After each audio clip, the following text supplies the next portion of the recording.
life's end. Isn't it beautiful? It's almost tragic. When life ends, it gives off a final lingering aroma. Light is but a farewell gift from the darkness to those on their way to die.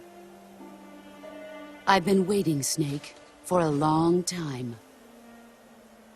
Waiting for your birth, your growth, and the finality of today. Boss, why are you doing this? Why? To make the world one again. The world used to be whole. But with the end of the Second World War, the philosophers began to fight amongst themselves, and the world was torn apart. The Cobras, my comrades who trained and fought alongside me, were torn apart as well. The foibles of politics and the march of time can turn friends into enemies just as easily as the wind changes. Ridiculous, isn't it? Yesterday's ally becomes today's opposition, and this Cold War? Think back. When I was leading the Cobras, America and Russia were fighting together. Now, consider whether America and Russia will still be enemies in the 21st century. Somehow I doubt it. Enemies change along with the times, the flow of the ages, and we soldiers are forced to play along. I didn't raise you and shape you into the man you are today just so we could face each other in battle. A soldier's skills aren't meant to be used to hurt friends. So then what is an enemy? Is there such a thing as an absolute timeless enemy? There is no such thing, and never has been. And the reason is that our enemies are human beings like us. They can only be our enemies in relative terms. The world must be made whole again. The philosophers must be reunited. I will devote my skills to that purpose.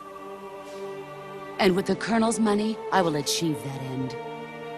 Just as I once created the Cobras. They are my family. I may no longer be able to bear children, but I still have a family.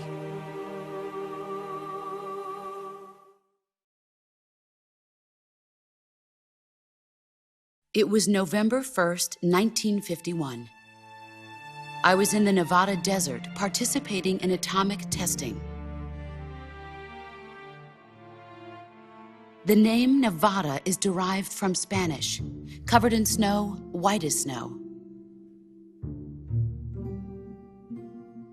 And snow is exactly what I saw in that Nevada desert.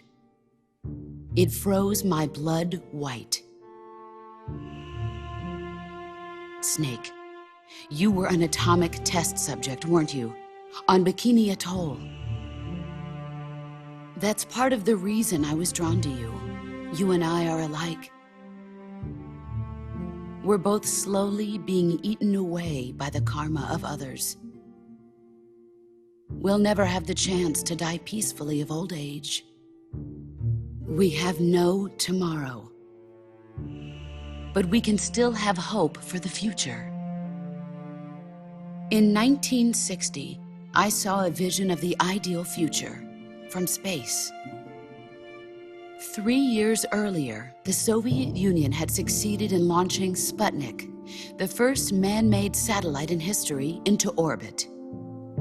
This came as a huge shock to the United States. In response, America threw everything it had into its own manned spaceflight project, the Mercury program. Even as the Soviets seemed poised to send their first man into space, America was still experimenting with chimpanzees and rockets. The government wanted human data. So they secretly decided to send a human being into space. I was the one they chose. At the time, they didn't have the technology to block out cosmic rays, and whoever they sent up would inevitably be exposed to heavy radiation. That's why they chose me. After all, I'd already been irradiated once. Of course, you won't find any of this in the history books. I could see the planet as it appeared from space. That's when it finally hit me. Space exploration is nothing but another game in the power struggle between the US and the USSR. Politics, economics, the arms race, they're all just arenas for meaningless competition.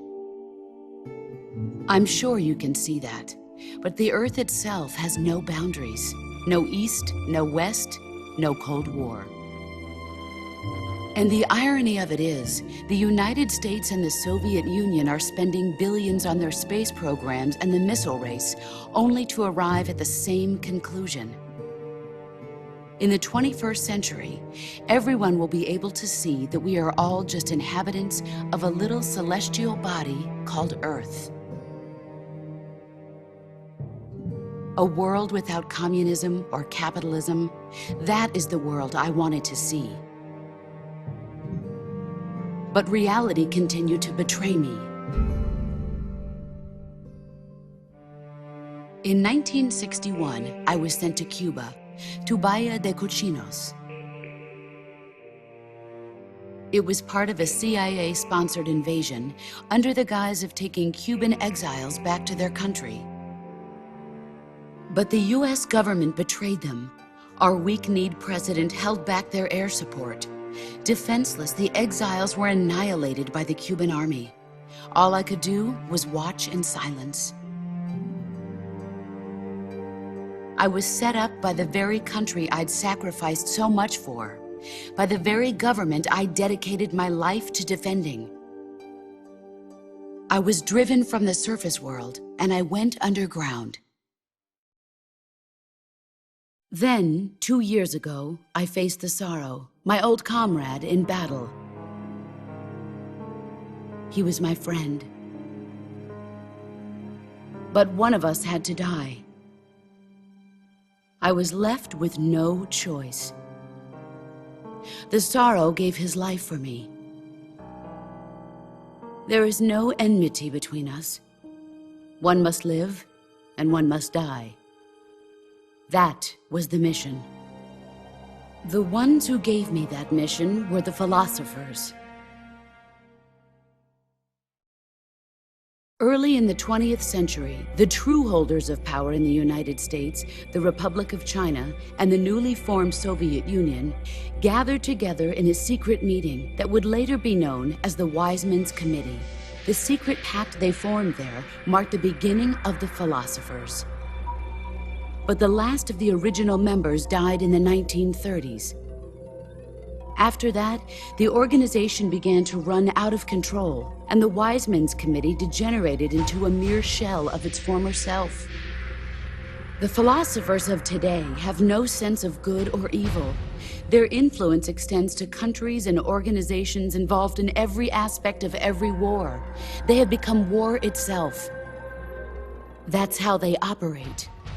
The sacrifices of war cause a shift in the times. This shift leads to renewed conflict, and in turn triggers the next war.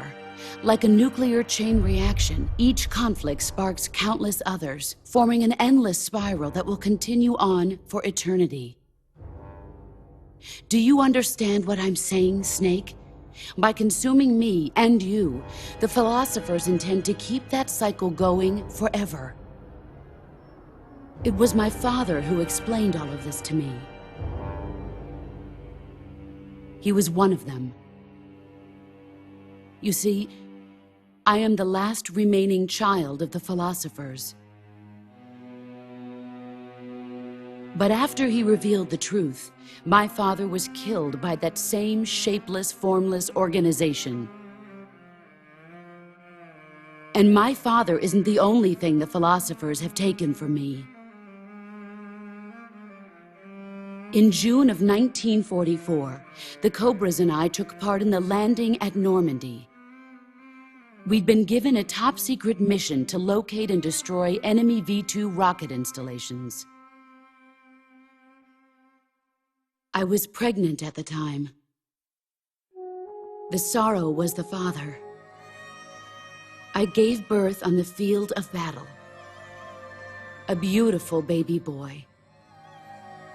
But my child was snatched away from me by the philosophers.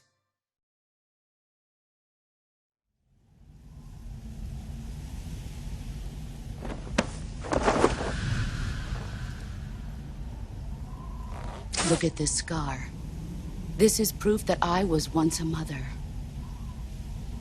I gave up my body and my child for my country. There is nothing left inside me now. Nothing at all. No hatred, not even regret.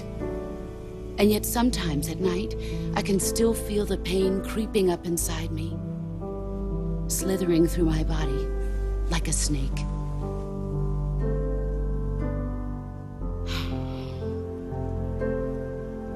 I've never talked this much about myself before. Thanks. Thanks for listening to me.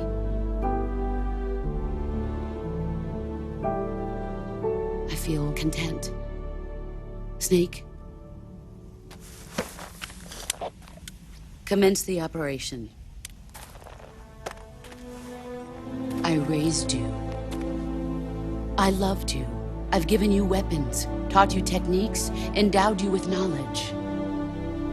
There is nothing more for me to give you. All that's left for you to take is my life, by your own hand. One must die, and one must live. No victory, no defeat. The survivor will carry on the fight. It is our destiny. The one who survives will inherit the title of boss.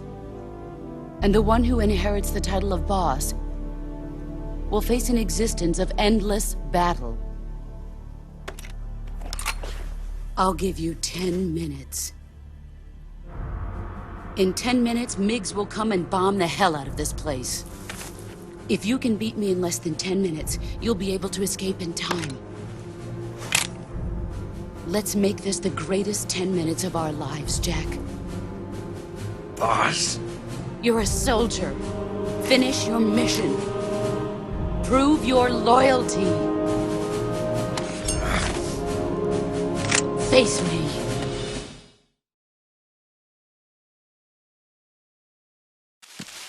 Let's see what you're made of.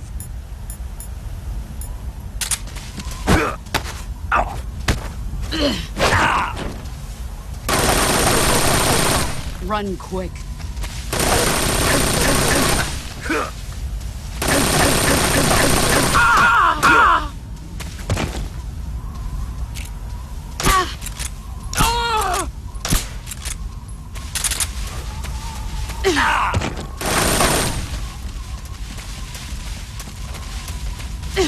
Let's see.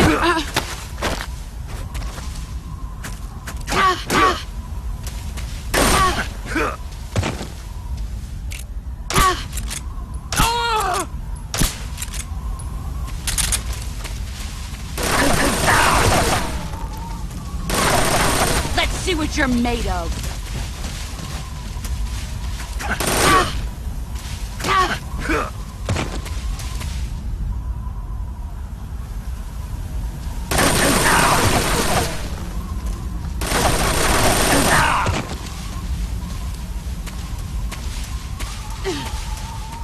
Where are you? There you are. Here I come.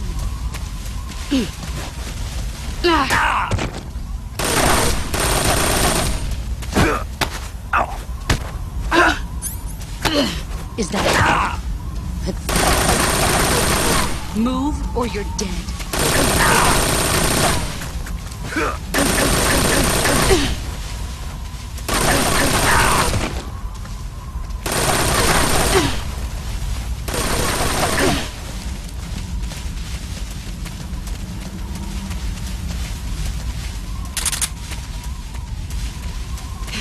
Found you.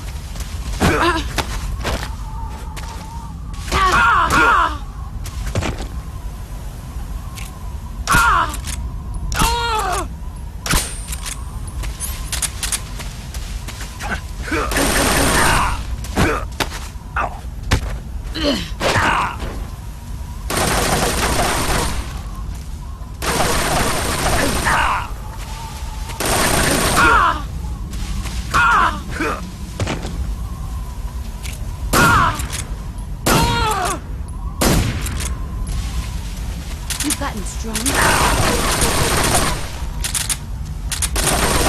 Get ready!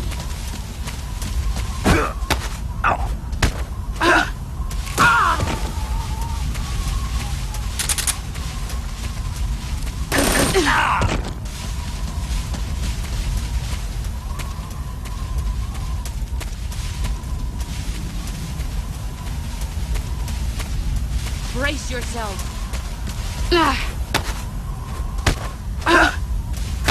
Time to play rough.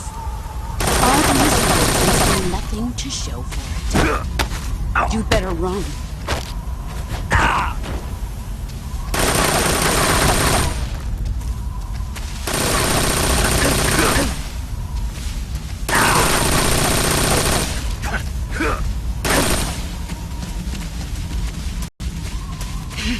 I found you.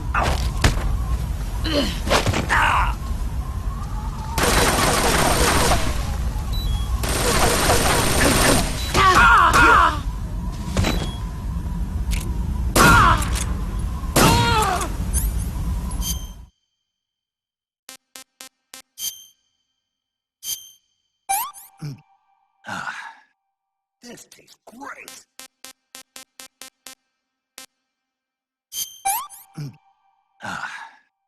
This is horrible.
Let's see what you're made of.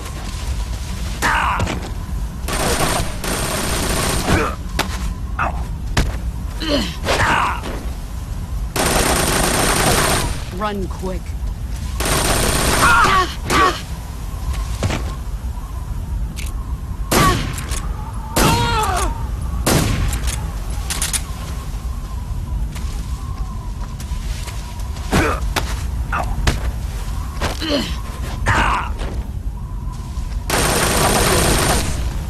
Heads up, Snake.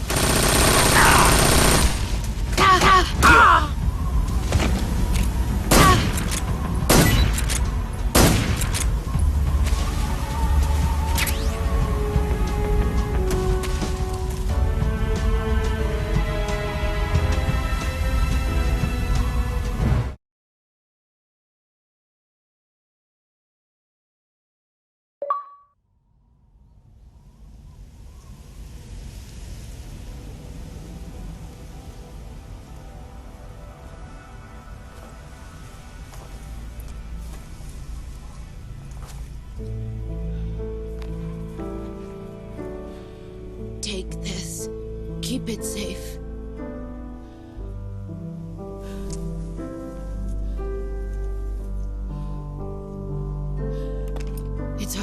only hope.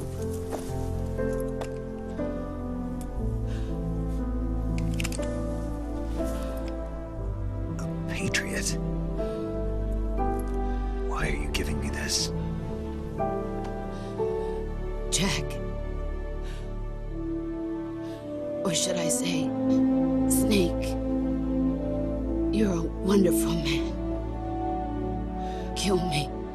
Kill me now. Do it.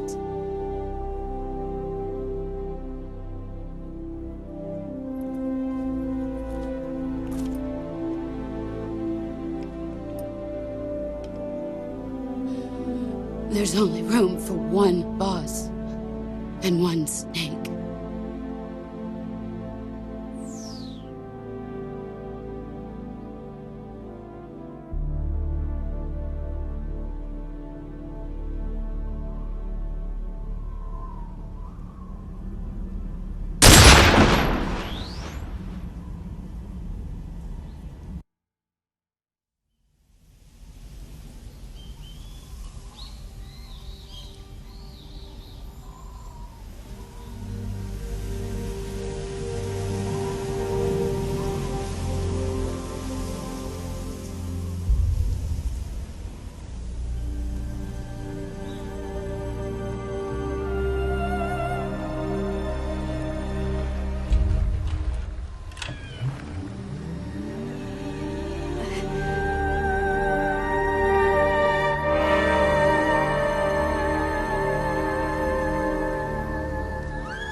Ready to go, Snake?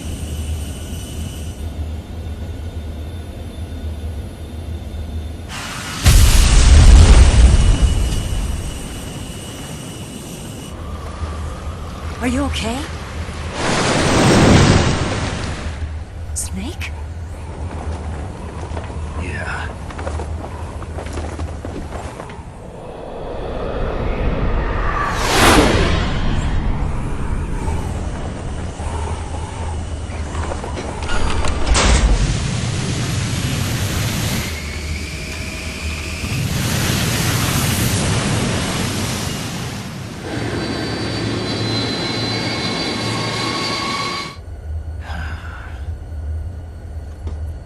I told you you could trust me.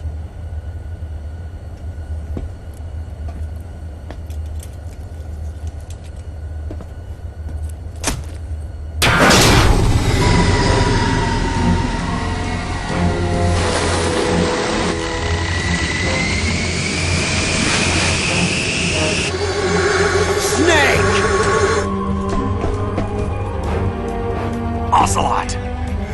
We're not done yet!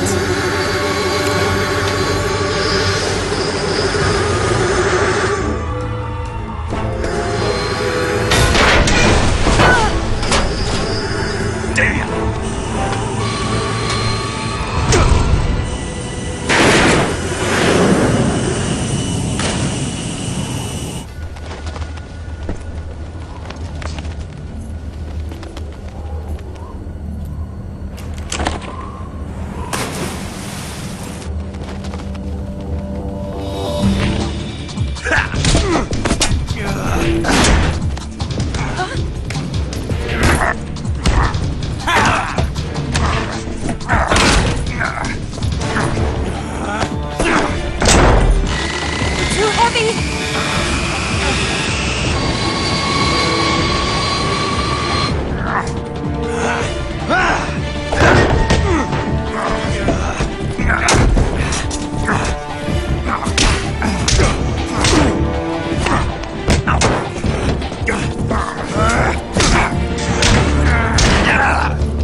remember some of the basics of CQC.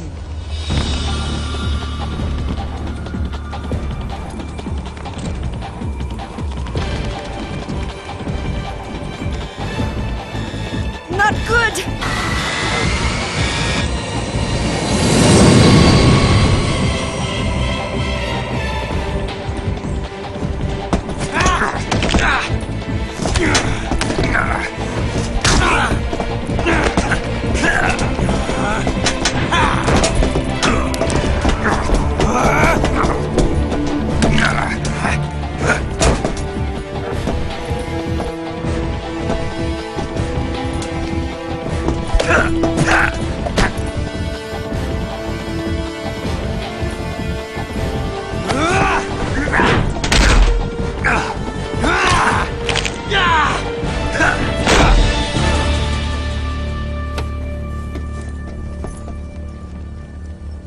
I picked up a few new moves.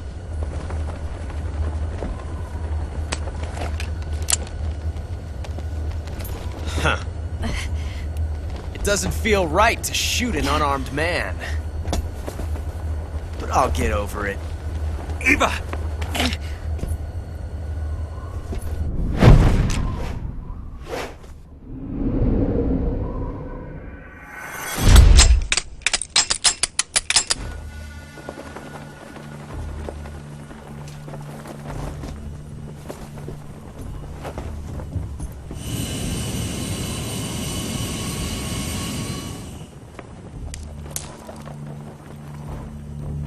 What do you say to one last showdown? Yeah, all right.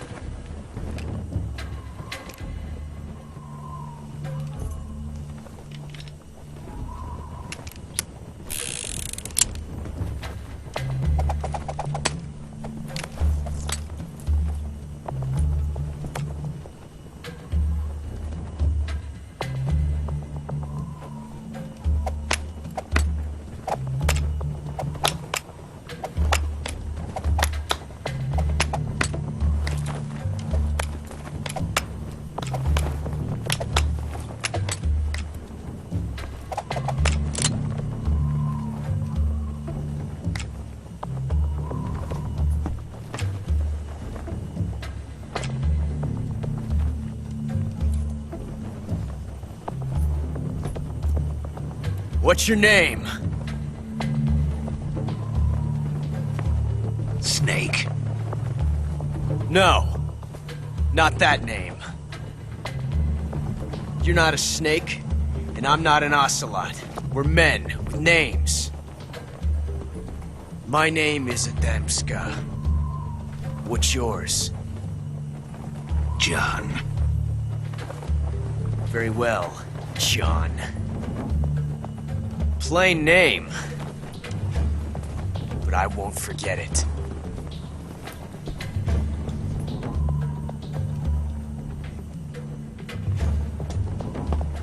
Come on!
Looks like my luck has finally changed.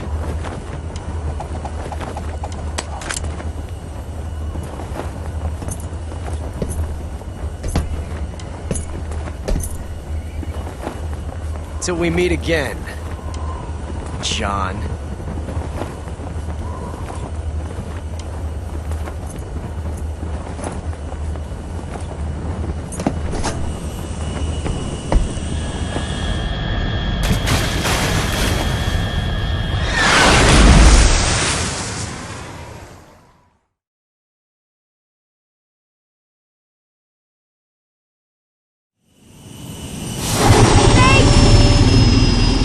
Give me a hand! Whoa!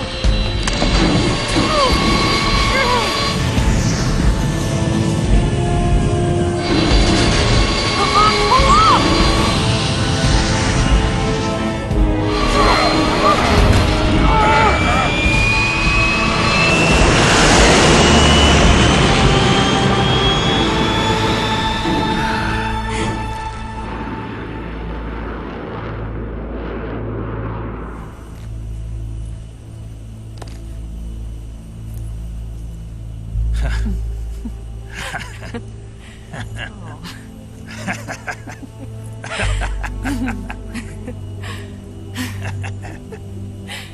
We made it. Yeah, we sure did.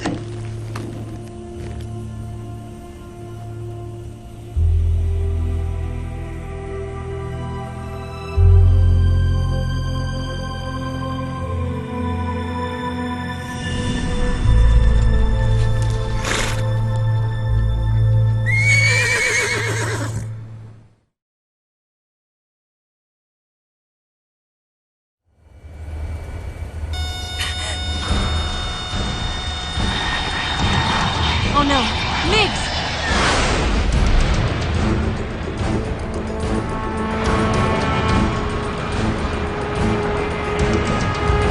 There's no way out! What are we gonna do? We've come too far to let them stop us now. Those things have got to be armed. It's no use. There's no way we can outmaneuver them.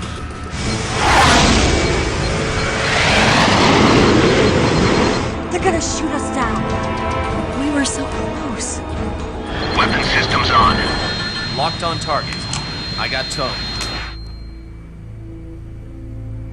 You were great, Eva. Huh? Thanks.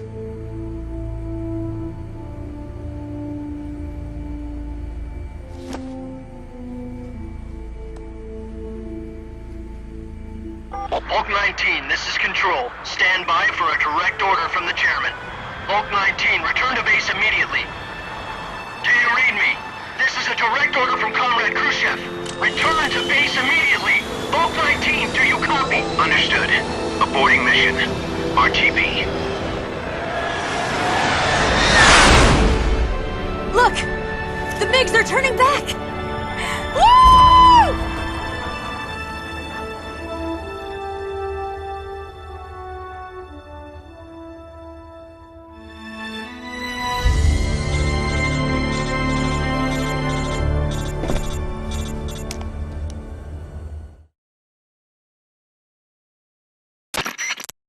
Well done, Snake. The MiGs disengaged. Most likely under orders from Khrushchev. Is this his way of helping us? Who knows? Maybe he didn't want things to get messier than they already are. Or maybe he just wanted us to owe him one. The important thing is, you made it out alive. As long as Khrushchev is with us, I don't think they'll be coming after you. It should be smooth sailing all the way to Alaska. I'm sending someone out to Galena Base to meet you. To meet me? The DCI and the President himself are waiting at Langley. Don't keep them waiting.